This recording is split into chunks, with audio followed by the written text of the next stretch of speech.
हैं जो first second attempt में फटाफट क्लियर हो जाते हैं, उनके एक्सपीरियंसेस मैं आपसे शेयर करूंगा। इट विल टेक 15 मिनट्स, लेकिन आप प्लीज़ ध्यान से सुनिए और बिलीव मी, मुझे पूरा भरोसा है उसका बहुत ज़्यादा बेनिफिट होगा आप लोगों को। और मुझे लगता है यहाँ पर जो प्रीलिम्स, मेंस और इंटरव्यू 3 स्टेजेस हैं, उनमें प्रीलिम्स सबसे ज़्यादा इम्पॉर्टेंट है। मेरे हिसाब से प्रीलिम्स में सबसे ज़्यादा कंपटीशन है। अप्रॉक्स 10 लाख रजिस्टर करते हैं, जिनमें से 5 लाख एग्ज़ाम देने आते हैं। 5 लाख में से 20,000 सिलेक्ट होते हैं मेंस लिखने के लिए, बराबर है। और इंटरव्यू देने के लिए 20,000 में से 3,000 सिलेक्ट होते हैं, राइट। और फाइनल लिस्ट में 1,000 आते हैं। तो आप हिसाब लगा लीजिए, सीसैट एप्टीट्यूड थोड़ा हिसाब लगा लीजिए।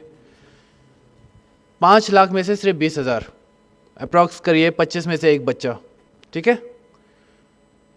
20,000 में से 3, बराबर 7 बच्चों में से एक बच्चा। फिर इंटरव्यू में 3,000 में से 1,000 निकलते, यानी 3 बच्चों में से एक बच्चा। यानी अगर हम इंटरव्यू पहुंच जाते तो 3 में से एक तो पक्का ही है, तो चांसेस बढ़ गए ना पास होने के। लेकिन प्रीलिम्स में बहुत कम चांसेस होते हैं। दूसरा ये कि प्रीलिम्स में बच्चे जब फेल हो जाते हैं, जब नापास होते हैं, तो पूरा 1 साल लगता है अगली प्रीलिम्स आने में। लेकिन अगर प्रीलिम्स में पास हो गए तो इमीडिएटली 3.5-4 महीने में मेंस आती है, इमीडिएटली उसके बाद इंटरव्यू आता है। पूरा 1 साल का प्रोसेस कंटिन्यूसली चलता रहता है, तो बच्चे की पढ़ाई चलती रहती है। लेकिन जब प्रीलिम्स फेल हो जाता है बच्चा, तो पढ़ाई छूट जाती है, कोई थोड़ा टाइम घर चला जाता है, कोई रोता धोता रहता है, तो उसमें थोड़ा वो हो जाता है, छूट जाती है, पढ़ाई छूट जाती है। और एक बार पढ़ाई छूट गई, एक बार आप प्रोसेस से बाहर आ जाते हो ना, तो फिर वापस प्रोसेस में आने में ना टाइम लग जाता है। ये बच्चों को रियलाइज़ नहीं होता है। तो मेरा पूरा फोकस ये रहेगा आप सबको बताने का कि प्लीज़ प्रीलिम्स पे फोकस करिए, सबसे ज़्यादा फोकस प्रीलिम्स पे करिए। आप मेंस के लिए द हिंदू न्यूज़पेपर, कितने लोग पढ़ते हैं द हिंदू न्यूज़पेपर यहाँ पे? क्या हुआ, पहले तो एग्ज़ाम तो सब दे रहे हैं, कम पढ़ते हैं क्या बच्चे? बाकी के पेपर्स पढ़ते होंगे। फिर न्यूज़पेपर तो पढ़ते ही हैं। मेंस में सबसे ज़्यादा बेनिफिट उसका मिल जाएगा। लेकिन और मेंस में आंसर जब हम लिखते हैं, फॉर एग्जांपल एस्से का पेपर है, तो किसी ने न्यूज़पेपर नहीं भी पढ़ा होगा, उसकी सोच अच्छी होगी, उसका एक्सप्रेशन अच्छा होगा, तो कुछ ना कुछ तो अच्छा लिख कर ही आएगा। वैसे ही एथिक्स के पेपर में लिख कर ही आएगा। इनफैक्ट पेपर 2 और पेपर 3 जो कि पॉलिटी और इकोनॉमिक्स ज़्यादातर हैं, जिसमें उसमें भी आप कुछ ना कुछ लिख कर ही आओगे। एजुकेशन पे अगर कुछ आ रहा है तो आप लिख कर आओगे, हेल्थ पे कुछ आ रहा है तो आप लिख कर आओगे। लेकिन इशू ये हो जाता है, प्रीलिम्स में आपको चॉइस दी रहती है, या तो आपको वो चॉइस आ रही है या तो नहीं आ रही है, ईदर और ऐसा हो जाता है। तो वहाँ पर डिफ़िकल्टी बढ़ जाती है। बच्चों को लगता है कि प्रीलिम्स ज़्यादा इजी है, मेंस ज़्यादा डिफिकल्ट है। राइटिंग प्रैक्टिस करते हैं, लेकिन प्रीलिम्स क्लियर ही नहीं होगा तो क्या कर लोगे उस राइटिंग प्रैक्टिस का, है कि नहीं?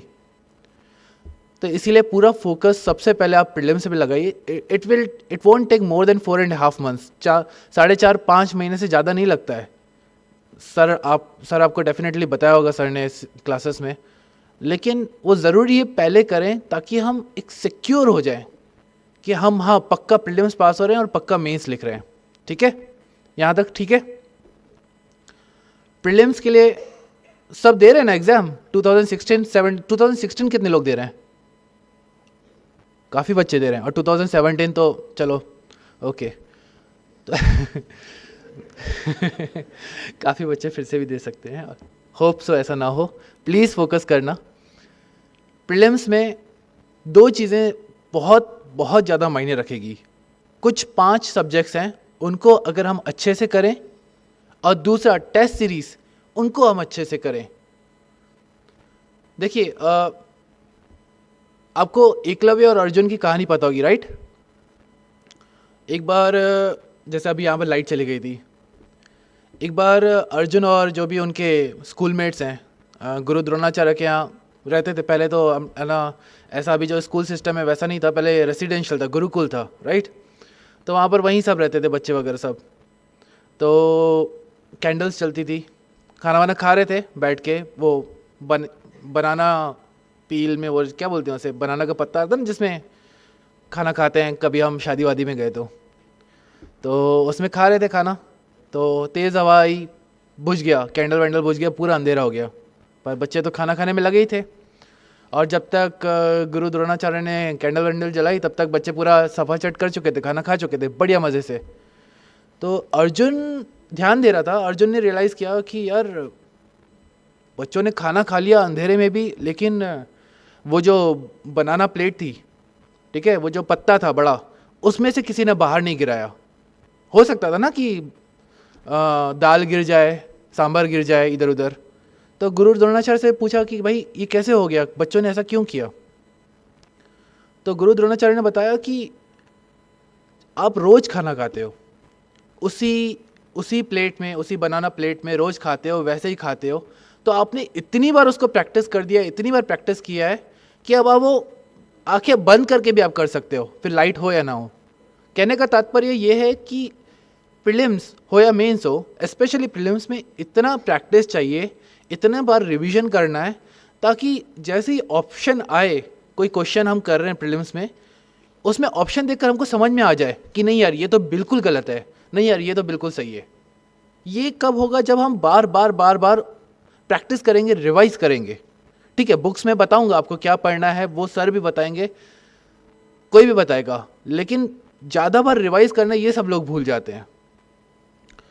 दूसरा एक एकलव्य की भी कहानी है कि ऑब्वियसली सबको पता है कि उनको एडमिशन नहीं मिला था द्रोणाचार्य के स्कूल में, राइट? तो क्या किया उन्होंने फिर? क्या किया?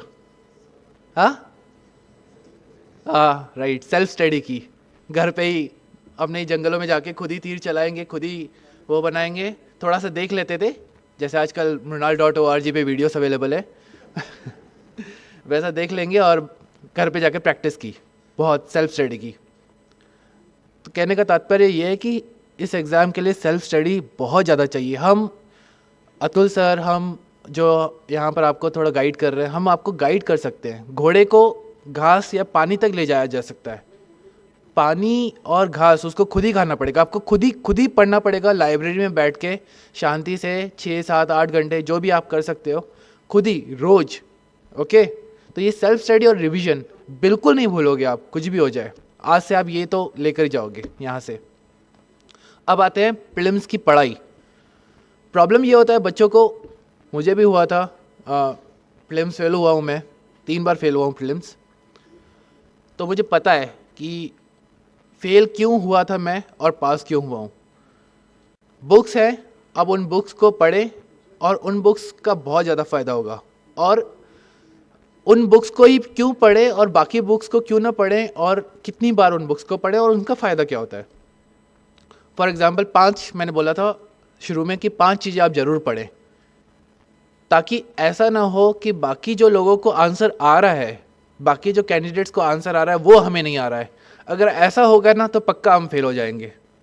हाँ, ऐसा होता है, काफ़ी सारे क्वेश्चंस ऐसे डिफ़िकल्ट आते हैं या कंफ्यूजिंग होते हैं जो काफ़ी बच्चों को नहीं आते हैं, कुछ ही बच्चों को आते हैं। चलेगा बिल्कुल चलेगा, कोई बात नहीं। 20,000 सीट्स है प्रीलिम्स के लिए, प्रीलिम्स पास होने के लिए। ऐसा नहीं होना चाहिए कि जो सबको आ रहा है वो हमको नहीं आ रहा है, या जो एटलीस्ट 20,000 बच्चों को आ रहा है वो हमको नहीं आ रहा है। ठीक है। पॉलिटी, सर ने बताया होगा, क्लास में बताया, Laxmikanth is the best book. अब जस्ट नोट डाउन करिए, क्योंकि इसका बहुत बेनिफिट होगा, बिलीव मी, आप भरोसा करिए। ठीक है। पॉलिटी लक्ष्मीकांत में से पढ़िए, आपने क्लासेस की है, अब आप पढ़ सकते हैं। लक्ष्मीकांत में भी जो टेबल्स होती हैं, कितने लोग लक्ष्मीकांत को फॉलो करते हैं यहाँ पे? सभी करते हैं, चलो अच्छी बात है। ये तो लक्ष्मीकांत में टेबल्स दी रहती हैं। टेबल्स इतनी अच्छी तरह से करिए आप, इतनी अच्छी तरह से करिए, क्योंकि टेबल्स में ही सार है सबका। टेबल्स में क्लियरली समझ में आता है क्या डिफरेंस है ऑर्डिनरी बिल में, मनी बिल में। पढ़ा हुआ है ना लक्ष्मीकांत थोड़ा बहुत? हाँ, पढ़ा है ना। एग्जाम्पल समझ में आएंगे ऑर्डिनरी बिल, मनी बिल अगर मैं दूंगा तो। टेबल्स रहती हैं लक्ष्मीकांत में, उसमें सब समझ में आ जाएगा। उनको बहुत अच्छे से फोकस करिए, लक्ष्मीकांत को कवर टू कवर अच्छे से पढ़िए। देखिए प्रीलिम्स में 18 क्वेश्चन, 100 में से 18 क्वेश्चन अगर पॉलिटी में से आ रहे हैं, कितना हुआ? 18%, अराउंड 1/5, बराबर है कि नहीं? अगर वो 18 क्वेश्चन मैं बुक में से पढ़ के 18 के 18 सॉल्व कर सकता हूं, तो इससे बेहतर क्या हो सकता है? हम सारा साल न्यूज़पेपर पढ़ते रहेंगे, करंट अफेयर्स पढ़ते रहेंगे, इंपॉर्टेंट है, लेकिन उनमें से जो क्वेश्चंस आएंगे, आपने इतना सारा पढ़ लिया है, रिवाइज एकदम कम किया है, तो सॉल्व नहीं कर पाते। लेकिन लक्ष्मीकांत एक बुक है, उसको बार बार पढ़ने से क्वेश्चंस हम डेफिनेटली सॉल्व कर सकते हैं। आपको अगर यकीन नहीं हो रहा होगा मेरी बातों का, तो आप घर पे जाकर पास्ट ईयर क्वेश्चंस चेक करिएगा और फाइंड आउट करिएगा कि ये लक्ष्मीकांत में कहाँ पर है, आपको डेफिनेटली मिलेगा। ठीक है। उसके बाद आते हैं मॉडर्न हिस्ट्री। मॉडर्न हिस्ट्री के लिए स्पेक्ट्रम की बुक अच्छी है, एनसीईआरटी अच्छी है, कोई भी पढ़िए। मैं प्रेफर करता था मॉडर्न हिस्ट्री के लिए Spectrum by Rajiv Ahir, IPS officer. वो बहुत बढ़िया बुक है, स्पेशली उसमें हर चैप्टर के पीछे समरी दिया हुआ है। आप उस समरी का जेरोक्स अलग से अपने पास रखिए, बुक में रहने दीजिए, उस समरी का जेरोक्स अपने पास रखिए, उसको बार बार रिवाइज कीजिए, तो आपको एक पूरी एक क्रोनोलॉजी समझ में आ जाएगी। ठीक है। मैं ये आपको इसीलिए बता रहा हूँ क्योंकि देखिए पेप टॉक, जो मोटिवेशनल स्पीचेस हैं, जो आपका मनोबल बढ़ाएं, ऐसी स्पीचेस हम देंगे, टॉपर्स देंगे, लेकिन प्रैक्टिकल जो है बच्चे यहाँ से सुन के चले जाएंगे, लेकिन प्रैक्टिकल जब वो पढ़ाई करने बैठेंगे ना, तब उनको बहुत दिक्कत आएगी। तो इसीलिए मैं आपको डायरेक्टली वही बता रहा हूँ जो आपको इस एग्ज़ाम में 2016 प्रीलिम्स में और 2017 प्रीलिम्स में सबसे ज़्यादा फ़ायदा देगा। ठीक है। मॉडर्न हिस्ट्री के लिए आप स्पेक्ट्रम करें, मेरे हिसाब से वो बहुत अच्छी है। अगर 7-8 क्वेश्चंस आते हैं तो डेफिनेटली 6-8 में से 6 उसमें से हो ही जाएंगे, अच्छे से पढ़े तो। ओके। फिर आता है एनवायरनमेंट। एनवायरनमेंट के लिए 12th क्लास की बायोलॉजी की एनसीईआरटी जो है, उसका एक सेक्शन है इकोलॉजी, वो करें। अगर वो नहीं करना है लोगों को, तो आईसीएसई की 9th और 10th की किताब आती है, वो करें। इन दोनों में से कोई भी कर लिया, एटलीस्ट बेसिक एनवायरनमेंट अच्छे से होगा। ठीक है। उसके अलावा करंट्स आता है, आपको वो न्यूज़पेपर में से करना पड़ेगा। 4th geography. ज्योग्राफी के लिए 6 to 12th एनसीईआरटी अनिवार्य है, अच्छे से करना है, धीरे धीरे करना है। उसमें जो किसने देखी है ना, अब बच्चों आपने देखी होगी 6th और 7th की एनसीईआरटियाँ देखिए, कि सीधा 11th-12th की उठाते हो। 6th और 7th की उसमें वो बंटी बबलू वो कार्टून फिगर्स रहते हैं, वो क्वेश्चन पूछते हैं। कभी उन क्वेश्चंस पे ध्यान देना, वो क्वेश्चंस बहुत इंपॉर्टेंट रहते हैं।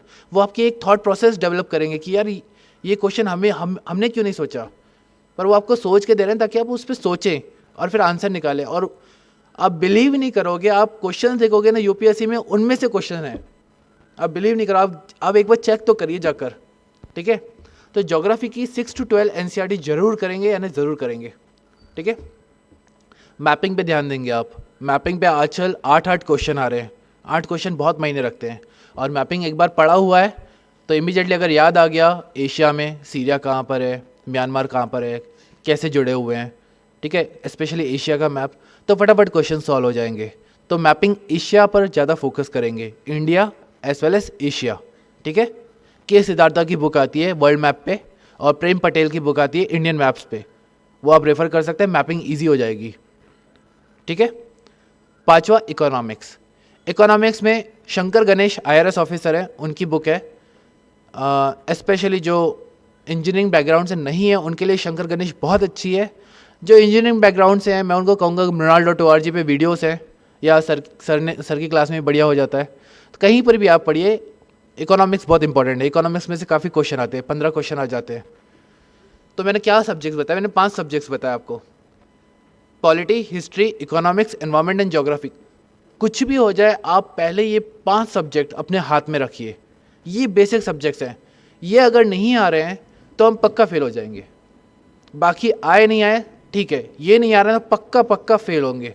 तो ये 5 सब्जेक्ट अच्छे से करिए। मैंने आपको बुक्स बताई है, मैंने आपको ये भी बताया कि उन बुक्स को कैसे पढ़ें। पॉलिटी में टेबल्स पे ज़्यादा ध्यान दें, हिस्ट्री में स्पेक्ट्रम पे ज़्यादा ध्यान दें, ज्योग्राफी में वो जो क्वेश्चन है उन पे ज़्यादा ध्यान दें। ठीक है, ये पहला रूल। दूसरा रूल है टेस्ट सीरीज़। टेस्ट सीरीज़ इतनी ज़्यादा ज़रूरी है, बहुत बहुत ज़्यादा ज़रूरी है।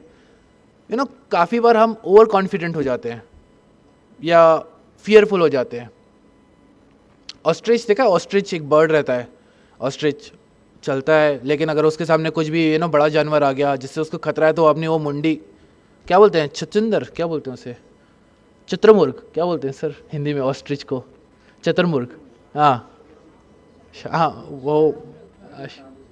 हाँ वही, वो मुंडी घुसा देता है, डर गया अंदर।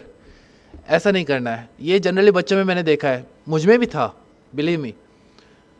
टेस्ट कब देना है यार, एक बार पूरा बुक कंप्लीट हो जाए, एक बार पढ़ लूँ उसके बाद टेस्ट देना है। ये प्रोक्रेस्टिनेशन है, ये वो हम ना पोस्टपोन कर दें चीज़ें क्योंकि हम डरते हैं, हमें डर लगता है।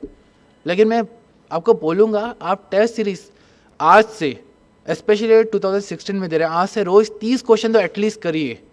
पास्ट ईयर पेपर में से करिए, सर के सिनर्जी के टेस्ट सीरीज़ लीजिए, insightonIndia.com के मार्केट में टेस्ट सीरीज़ अच्छे अवेलेबल हैं, वो कम से कम 30 क्वेश्चन करिए। 30 क्वेश्चन रोज़ करोगे ना तो समझ में आ जाएगा कि गलती कहाँ पर हो रही है। और ज़मीन पे रहेंगे, हवा में उड़ जाएंगे नहीं तो। यार पॉलिटी लक्ष्मीकांत पूरा बुक हो गया, 2 बार 3 बार हो गया यार, हो गया बस मेरा। तेरा कितनी बार हुआ यार? मैं तो कंप्लीट नहीं हुआ है। बुक कंप्लीट करना डजेंट मीन कि आपका सब्जेक्ट कंप्लीट हो गया। टेस्ट में अच्छे नंबर आना, उससे पता चलता है कि आपका सब्जेक्ट कंप्लीट हुआ है कि नहीं वाकई में। ठीक है, तो आज 2 रूल आप ज़रूर यहाँ से सीख कर जाएंगे। एक तो 5 बुक्स या 5 सब्जेक्ट जो मैंने बताए, आप बिल्कुल उन बेसिक बुक्स पे फोकस करेंगे। और दूसरा, जो टेस्ट सीरीज़ हैं, आज ही आप जो भी टेस्ट सीरीज़ हैं अच्छे लगाएं। अगर नहीं लगा पा रहे तो उनके पेपर्स अपने पास अरेंज करें कहीं से भी, और रोज़ 30 क्वेश्चन तो एटलीस्ट मिनिमम 30 क्वेश्चन करें, क्योंकि कुछ 75-80 दिन बचे हैं। अगर थोड़े ज़्यादा दिन होते तो मैं बोलता कि 10, 15, 20 करिए, तो थोड़े ज़्यादा करिए। 2016 वाले, 2017 वाले आराम से 20-20 कर सकते हैं रोज़। ठीक है, ये 2 चीज़ें। उसके अलावा मैंने बताया, आप एक ही चीज़ को बार बार आप रिवाइज़ करेंगे, बार बार रिवाइज़ करेंगे, ताकि अर्जुन जैसा फोकस आ जाएगा। और सेल्फ स्टडी, लाइब्रेरी में बैठ के क्लास में आप सीख लें जाके, लेकिन उसके बाद अपने घर में रूम में जाइए, लाइब्रेरी में जाइए, कहीं पर भी जाइए, बैठ के सेल्फ स्टडी करिए। उसी चीज़ को पढ़िए, इत्मीनान से पढ़िए, शांति से पढ़िए, कर सकते हैं। देखिए मैं बता रहा हूँ, ये मेरा 6th अटेम्प्ट था। CA भी दिया है मैंने, और ग्रेजुएशन भी दिया, और स्कूलिंग तो ऑब्वियसली की है, सब ने की है। और हम सबके साथ ऐसा हुआ ही होगा कि यार स्कूल में भी फेल हो रहे हैं, ठीक है, नंबर कम आ रहे हैं। 12th यार बहुत डिफ़िकल्ट है, 10th बोर्ड, 12th, फिर ग्रेजुएशन आ गया। फिर चलो ग्रेजुएशन तो आजकल वो शार्प नोट्स आते हैं तो फटाफट हो जाते हैं, जिसका कॉमर्स होगा। उसके बाद CA में आ गया तो ऐसा लग रहा था कि यार ये तो बहुत डिफ़िकल्ट है, बराबर है, वो भी पार कर लिया। और उसके बाद UPSC भी पार कर लिया। पहले वो भी लग रहा था यार कितना डिफ़िकल्ट है। मुझे अभी ऐसा लगने लगा है कि हम सब में है वो बात, जो पोटेंशियल बोलते हैं ना, जो एबिलिटी बोलते हैं, वो है कि हम कर सकते हैं। दिक्कत ये कि हम खुद को चैलेंज नहीं करते, ना ही हमको कोई चैलेंज नहीं करता कि भाई एक बार किसी ने चैलेंज करके कि तू करके दिखा रहा है, तू चढ़ के दिखा इस पर। किसी ने कर दिया चैलेंज तो हम कोशिश पूरी लगा देते, अपनी जान लगा देते चढ़ने के लिए। लेकिन जब तक कोई चैलेंज नहीं करता फिर हम चढ़ते नहीं हैं, बराबर है कि नहीं? तो ये चैलेंजेस है, ये चैलेंजेस आपको ऊपर लाएंगे। ये जो UPSC की जो प्रोसेस है ना, बिल्कुल ऊपर लाएगी। मैं जब CA इंटर में था तो मैं सर के पास आया था, अतुल सर के पास। सर को शायद याद नहीं होगा क्योंकि काफ़ी टाइम हो गया। तो हमारे CA, जब हम CA इंटर यानी CA PE2 पास होते हैं और CA फाइनल की एग्ज़ाम होती है, उसमें 3 साल होता है गैप, और 3 साल में हमको आर्टिकलशिप करनी पड़ती है। तो मैंने कहा यार बहुत टाइम है, 3 साल, तो चलो UPSC करते हैं। तो अतुल सर के पास आया था, तो सर ने बोला कि क्या प्लान है, क्यों करना चाहते हो ये वो। तो मैंने बोला कि सर ये ऐसा है, 3 साल है। सर ने सुना, सर समझ गए कि ये तो। फिर सर ने बोलना शुरू किया कि तुमने क्या समझ के रखा है UPSC को, ऐसा ही हो जाता है क्या? तुम्हारे जैसे लोग आ जाते हैं UPSC करने, ये वो। मैंने कहा अरे बाप रे, क्या बमबार्डिंग हो रहा है। घर पे गया, अरे बाप रे बाप, मेरे फ्रेंड्स पूछ रहे थे यार क्या हुआ, किसने क्या बोल दिया तुझे? मैंने कहा यार ऐसा ऐसा हो गया यार। तो बड़ा उदास, निराश हो गया था। लेकिन आज मुझे वो बात रियलाइजेशन होती है कि वो सही था। सिंसियर एफर्ट्स और ऑनेस्टी अपने पढ़ाई के प्रति, कि ये